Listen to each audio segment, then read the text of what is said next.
মনে পড়ে কলের গান, টেপ রেকর্ডার কিংবা হারিয়ে যাওয়া টাইপ মেশিনের কথা।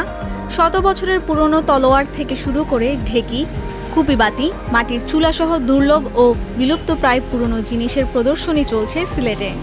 নগরের দাঁড়িয়াপাড়া এলাকার মেঘনা B18 নম্বরের বাড়িতে মাসব্যাপী এই আয়োজন চলবে 31 জানুয়ারি পর্যন্ত। অষ্টমবারের মতো প্রকাশনা সংস্থা শ্রীহট্ট প্রকাশের উদ্যোগে পুরনো এবং ঐতিহ্যবাহী জিনিসের এ প্রদর্শনী চলছে। সঙ্গে বইপ্রেমীদের জন্য চলছে বইমেলাও।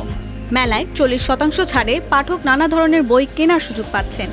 এছাড়া প্রদর্শনীতে সিলেটের ঐতিহ্যবাহী পিঠারও একটি স্টল রয়েছে। প্রচুর শিশু শিক্ষার্থীরা আসে, আমরা তাতে খুশি যে তারা ইতিহাস ঐতিহ্যের ব্যাপারে খুবই উৎসাহী, এবং আমরা আশা করি যে সবাই এখানে আসবেন, ইতিহাস ঐতিহ্য সম্পর্কে জানবেন এবং অতীতের স্মৃতিগুলা আবার নিজের মনে আনবেন। আপনারা আসবেন আমাদের বাংলা। প্রদর্শনীতে প্রায় 250টি ঐতিহ্যবাহী জিনিসপত্র রাখা হয়েছে।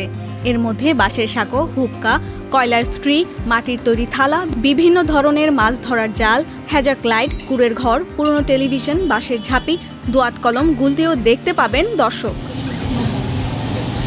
পুরনো এসব জিনিসপত্রের প্রদর্শনী দেখতে প্রতিদিনই দর্শনার্থীরা আসছেন।